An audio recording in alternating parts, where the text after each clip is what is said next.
زما تمام حضراتو، زه د شوګر بیمار یم. د 19 سال 2005 دسمبر 31 تاریخ نه ما د شوګر لګېدلې. پهله شوګر چې ما چک کو نو هغه 131 و ایشوي، او زه راغلی ما دا په دې 14 نمبر سنایي کې ډاکټر فهیم صاحب پاتې کېږي، او دنه ډېرو خلکو علاج کړی دی او ډېر خلک ښه شو. ما م استخاره وکړه او 2 رکعته نفل مې وکړه د ماسپښین مانځه نه پس، او زه ډاکټر صاحب ته رالم. زه ما 19 کاله ګولۍ وخوړې، دومره ګولۍ مې وخوړې چې دومره به ځناورو واښه م نه خوړلی پوه شوې، او ما ته څه فرق هم نه محسوس شوی. زه نن ډاکټر صاحب ته راغلی یم او د ده نه علاج شروع کوم انشاءالله. چې تاسو چاله هم د شوګر پرابلم وي نو ډاکټر ته راشئ او علاج ډاکټر فهیم صاحب ته راشئ، علاج نه شروع کوئ، الله به درته شفا درکړي.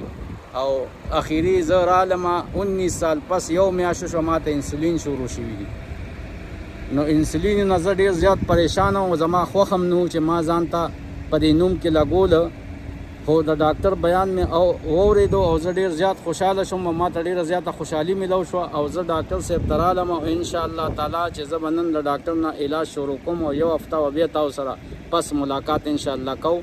او چاته هم چې د شوګر بیماري نو ډاکټر صاحب ته راشئ او علاج ترې شروع کړئ انشاءالله. الله پاک په شفا درکړي. د الله نوم اخلئ، راځئ د الله په نوم باندې راخلئ. الله چې الله په نوم باندې فیصله کوي چې یا الله زه دې ډاکټر ته ځم شفا ورکولو التې دا زمونږ یو ذریعه ده ډاکټر فهیم صاحب، او انشاءالله الله تعالی به موږ ته شفا راکړي. امام د ډاکټر ته چې راتلمه د الله سره مې چې کوم دی نو د الله په کور کې مشوره وکړه او رالمه، او انشاءالله الله پاک به ما ته شفا راکړي. السلام علیکم. وعلیکم السلام.